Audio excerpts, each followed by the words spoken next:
सिंधी सहराई पथरनि में कहिड़ो क़िलो मौजूदु आहे जंहिंजी भितियुनि जी ऊचाई, बुर्जनि जी तइदाद ऐं डिघाई इंसान जी तख़लीक़ जो अज़ीम शाहकार ज़ाहिरु करे थो। हिते आहे रनीकोट, जंहिंखे माण्हू अक्सर ग्रेट वॉल ऑफ सिंध बि सॾीनि था। रनीकोट सिंध जे जामशोरे वेझो वाक़िअ आहे, जेको ऊचाई ऐं मज़बूत दीवारनि जे करे मशहूरु आहे, जेके दीवारूं तक़रीबन 30 खां 50 फुट बुलंद आहिनि। हिक अहिड़ीअ वादीअ में जिते सहराई हवाउनि ऐं पथरनि जो मेलाप कुदरती हिफ़ाज़त फ़राहम करे थो।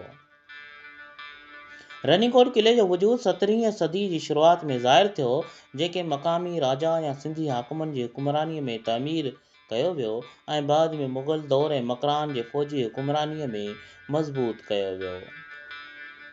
हीअ क़िलो केतिरनि ई जंगियुनि जो शाहिद आहे। हिते मक़ामी राजा ऐं हमलावर फ़ौजनि जूं जंगियूं थियूं, जिन में क़िलो पंहिंजी मज़बूत भितियुनि ऐं हिकमत अमलीअ सबबि कॾहिं बि ज़बून न थियो।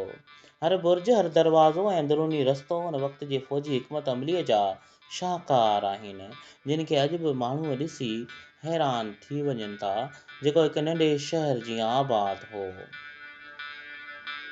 रनीकोट तक़रीबन 26 किलोमीटर डिघो आहे। अंदरूनी हिसनि में 5000 खां 8000 माण्हुनि जे रिहाइश जी गुंजाइश मौजूदु आहे।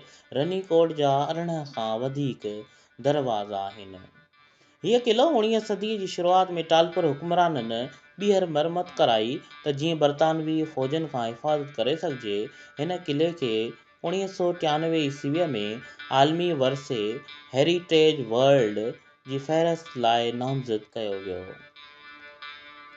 ख़ासि ॻाल्हि उहा आहे त रनीकोट दुनिया जो ॿियों नंबर वॾो क़िलो आहे ऐं शायदि नालो कंहिं शहज़ादीअ सां ताल्लुक़ु रखे थो, पर असुलु अञा बि तारीख़ी ॻुझो आहे।